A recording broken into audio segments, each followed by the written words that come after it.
आजच्या या कार्यक्रमाच्या अनुषंगानं अनेक मान्यवर कलाकारांचं आपल्या हृदय सिंहासनावर चिरकाल राज्य करणाऱ्या संगीत क्षेत्रातील दिग्गजांचं आपण स्मरण करणार आहोत. खरं तर त्यांच्या अलौकिक आणि असामान्य अशा प्रतिभेला साजेसे अभिवादन जर करायचं असेल तर त्यासाठी प्रभात काळची कोवळी सुवर्ण किरणे दवबिंदूंमधून मध्ये भिजवून बनवलेल्या अत्तर, वायुलहरींच्या हलक्या हातानं आणि फुलपाखरांच्या पंखांवर लिहिलेल्या मानपत्रांनं किंवा गुलाब कळींच्या वर्षावांना त्यांचा गौरव होणं रास्त ठरलं असतं. पण तसं करणं आमच्या मानवी शक्तीच्या आटोक्या बाहेरचं आहे. पण त्यांच्या अलौकिक कलेची, अफाट कौशल्याची आणि अतुलनीय कामगिरीची आठवण इथं करून देण्याचा हा प्रयत्न आहे. अर्थात जिभेनं रंगाचं सौंदर्य पाहता येत नाही, नेत्रांनी पक्वान्नांची रुची घेता येत नाही, स्पर्शानं सुवासाचा आस्वाद घेता येत नाही आणि नाकानं मखमलीचा मऊपणा अनुभवता येत नाही. त्याचप्रमाणे नुसत्या शब्दांनी त्यांच्या प्रतिभेचं वर्णन शक्यच नाही. आणि म्हणून आज इथं या रंगमंचावर संस्कार भारतीच्या माध्यमातून गोव्यातील आजचे नामवंत असे संगीतकार व गायक कलाकारांची आठवण आपण ताजा करणार आहोत. श्री गणेश कलेचा अधिपती. श्रींच्या वर्णनाची अनेक गीतं आपण नेहमी ऐकतो, आवर्जून ऐकतो. ही गीतं सुश्राव्य करणारा स्वर हाही गोमांतकातलाच. भक्तिरसाच्या वर्षावात आपण चिंब भिजून जातो, आपलं देहभान आपण हरवून बसतो आणि हा चिरंजीवी असा आवाज असतो श्री अजित कडकडे यांचा. त्यांचं वास्तव्य हे बिचोली या गावात होतं. पंडित जितेंद्र अभिषेकी आणि श्रीपाद बुवा माडिये यांचे ते शिष्य होते. नाट्यसंगीत आणि भजन यामध्ये त्यांनी आपला विशेष असा ठसा उमटवला आहे. श्री अजित कडकडे.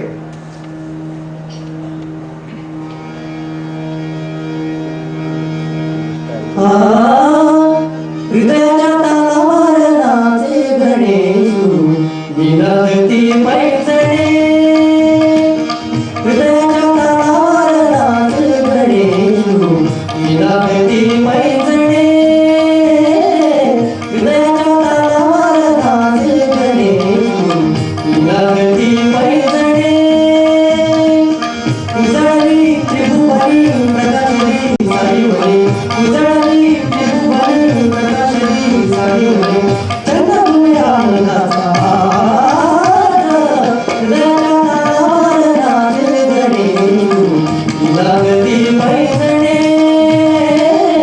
हृदयाच्या तालावर नाचे गणेश तू, विनंती पैजणे.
तसा बराचसा ऐसपैस आणि पायघोळ शब्द.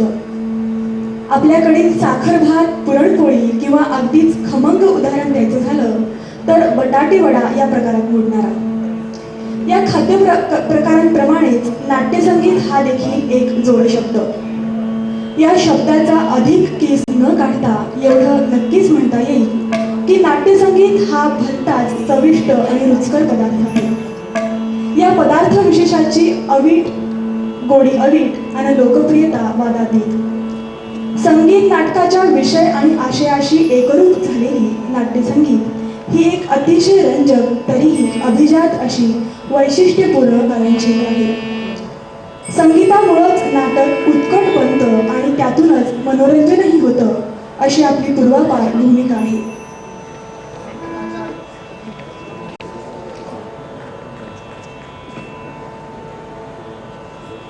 गोमांतकाच्या संगीत रंगभूमीचं गतवैभव आठवताना मनावर मोरपीस फिरवल्याचा भास होतो.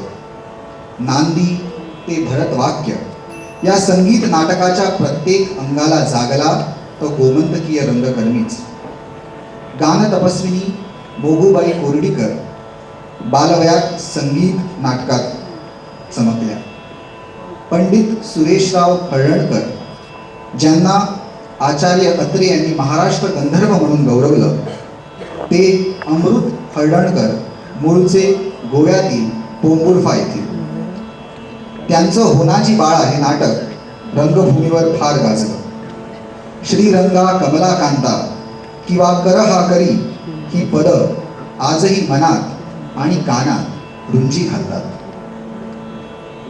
कैलासवासी वसंतराव अमोणकर, कैलासवासी मनोहर बुवा शिरगावकर, कैलासवासी सखाराम बर्वे, कैलासवासी तुकाराम फोंडेकर यांनी संगीत नाटक जिवंत केलं. गोव्यानेच गायन क्षेत्राला दिलेल्या अनेक रत्नांपैकी एका रत्नाचा असलेला खणखणीत आवाज, गोव्याची गळ्याची सहज सुंदर फिरत, दमसास आणि कष्टानं संपादन केलेल्या विद्येचा मनोहारी आविष्कार म्हणजेच पंडित प्रभाकर काळेकर. अनेक प्रतिष्ठित संगीत संमेलनांमध्ये मानाचे गायक असणारे गोव्याचे सुपुत्र हे या इथल्या रसिकांच्या मर्मबंधातली ठेवच.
ध्वनी